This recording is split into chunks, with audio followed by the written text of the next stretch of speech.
Hey, c'est Mystique et aujourd'hui je vous retrouve pour vous présenter le manga Shadows House.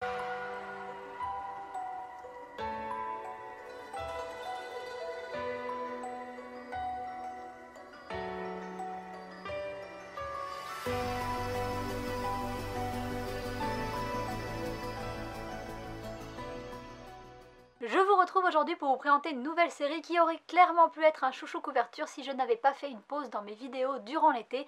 Ce manga c'est Shadow House, un seinen publié chez Glénat. Le manga est publié depuis 2018 au Japon, il est en cours avec 6 tomes. En France il est sorti en 2020 et il y a 3 tomes de sortie, le tome 4 devrait arriver vers janvier il me semble. Les dessins et le scénario viennent d'un duo qui est nommé Somato. Alors j'ai trouvé très peu d'informations sur ce duo, je ne sais pas s'il y en a un qui fait les dessins, l'autre le scénario, etc. Mais ensemble ils ont publié d'autres séries au Japon, notamment une série qui a l'air trop cool qui s'appelle Kuro, que j'aimerais beaucoup voir publier elle aussi en France. Le manga est entièrement en noir et blanc avec des illustrations couleurs au début du manga, mais ce qui est plus rare, il y en a aussi à la fin. Chaque tome coûte 7,60 €. Et une petite information supplémentaire que je peux vous donner, c'est qu'il va y avoir un animé qui va arriver. Il n'y a pas encore d'informations sur les dates, mais il a été annoncé au Japon. Il était une fois un manoir où résidait une famille aux manières nobles. Personne n'aurait pu dire à quoi ressemblait leur visage, car ils n'en avaient pas. C'est pourquoi les membres de la famille Shadow employaient des poupées vivantes qui leur servaient de visage. Après une mise en bouche comme celle que je viens de vous faire, tirée tout droit des premières pages du manga, il va être difficile pour moi de faire aussi bien écrit, aussi clair, en si peu de mots. Les auteurs attaquent fort. Je sers plus à rien moi ou quoi? Bon allez, je me reprends et j'essaie de faire mieux que le résumé. Ce manga se passe au manoir des Shadow, une famille noble et très puissante. Si cette famille possède puissance et richesse, elle présente cependant une étrange particularité. Et comme vous avez vu la couverture, vous n'avez même pas l'effet de surprise.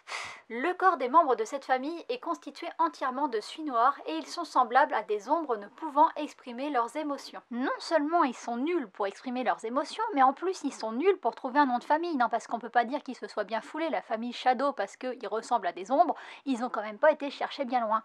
Et je vous arrête tout de suite, je ne suis entièrement pas de mauvaise humeur ni de mauvaise foi, rien à voir avec le fait que cette famille soit extrêmement riche et que éventuellement je pourrais être jalouse parce que personnellement j'ai pas les moyens de continuer toutes mes séries de mangas et que j'ai plus la place de les stocker et que de voir une famille vivre dans un grand manoir avec plein d'argent ça pourrait me faire baver, mais il n'en est rien, voyons, je ne suis pas du tout jalouse.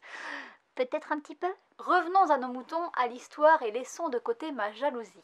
Cette étrange particularité bien singulière est, vous vous en doutez, un handicap au quotidien mais aussi dans les affaires, surtout quand on sait que la majorité de la communication est non verbale. Pour pallier à ce manque, les membres de la famille Shadow emploient ce qu'ils appellent des poupées vivantes. Pour le nom de famille, ils se sont pas foulés, mais cette fois-ci le choix des mots est très important et extrêmement bien choisi puisqu'ils représentent à la perfection la place qui leur est accordée. Elles sont totalement déshumanisées. Pourtant, ces poupées n'ont de poupées que le nom puisqu'il s'agit de personnes bien réelles qui ont des sentiments comme vous et moi. Chaque membre de la famille se voit attribuer une poupée avec laquelle il doit se mettre au diapason pour parvenir à accorder ses sentiments et ses expressions afin que la poupée devienne le reflet du Shadow face à ses interlocuteurs. Nous allons suivre dans ce manga un duo récemment formé et on va voir son ascension au sein de la famille, mais il va y avoir un hic. C'est bien plus sympa quand il y a des petits problèmes pour les histoires et c'est ça qui va la rendre vraiment géniale même si le pitch est déjà très original. Le membre de la famille Shadow que l'on va suivre s'appelle Kate Shadow et sa poupée Emiliko va se révéler être très surprenante. Loin d'adopter les bonnes manières et la bienséance due à son rôle, elle va enchaîner les bourdes, mettant en mauvaise posture sa maîtresse qui sera tantôt amusée, tantôt exaspérée. Et je peux vous dire que cette petite boule de suie, Kate, eh bien quand elle est en colère, elle met de la poussière noire partout. Il ne faut donc pas trop l'énerver, surtout que Emiliko, en plus d'être son visage, est aussi sa servante, elle doit donc nettoyer. On peut dire ce qu'on veut, mais les gens très riches ont le don pour économiser.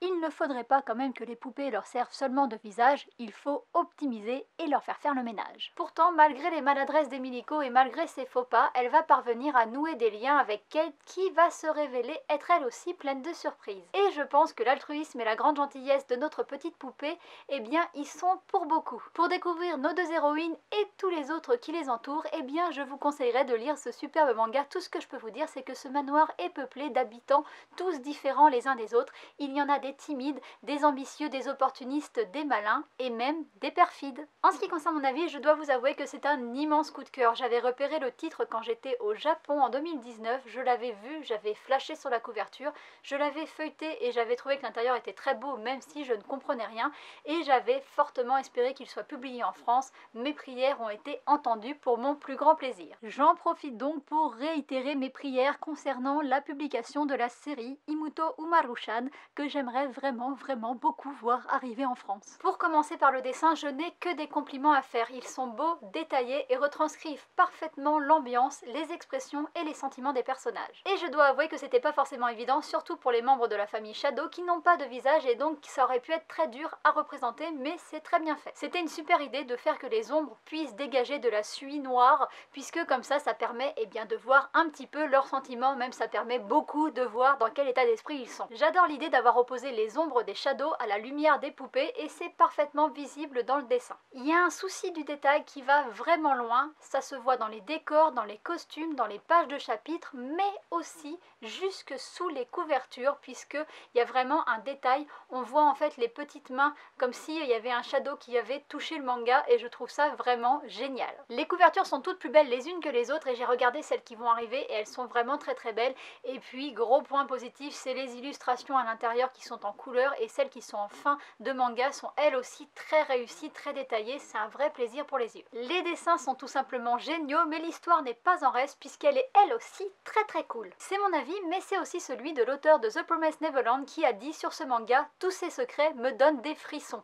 Et pour moi c'est un gage de qualité que cet auteur ait aimé cette série. Mais je vous cache pas que même s'il avait rien dit sur cette série, moi elle était déjà sur ma wishlist au moment où elle a été annoncée. Je trouve le pitch de départ original et je trouve que c'est osé quand on sait que dans les mangas la plupart des émotions passent par les visages. Là le fait d'avoir choisi de faire des personnages qui n'ont pas de visage, et du coup c'était prendre un risque et c'est un risque qui est payant puisque c'est totalement réussi. En commençant l'histoire je me suis posé beaucoup de questions sur les Shadows, pourquoi ils ont des formes d'ombre, est-ce que c'est une malédiction, comment ils ont pu devenir riches, et puis au fil du manga je me suis posé beaucoup de questions sur les poupées. Est-ce qu'elles sont humaines, comment elles sont choisies, d'où est-ce qu'elles viennent avant d'être au manoir, et je peux vous dire que pour l'instant j'ai quasiment aucune réponse à toutes mes questions. Le mystère ne va faire que s'épaissir au fil de la lecture et d'autres questions vont venir nous titiller sur plein de sujets, mais principalement sur Emiliko et Kate, nos deux héroïnes, auxquelles on va s'attacher très vite. D'un côté on va avoir Emiliko qui va nous toucher avec sa fraîcheur, son dynamisme, sa naïveté, et puis elle est aussi très spontanée et parfois elle met même les pieds dans le plat sans aucune arrière-pensée. On va être aussi touché par Kate pour des raisons différentes puisqu'elle a l'air de souffrir de sa position et du fait qu'elle n'arrive pas à exprimer seule ses émotions et qu'elle ne peut donc pas se débrouiller toute seule. Elle a un caractère qui de prime abord peut paraître difficile mais on sent très rapidement qu'elle a un bon fond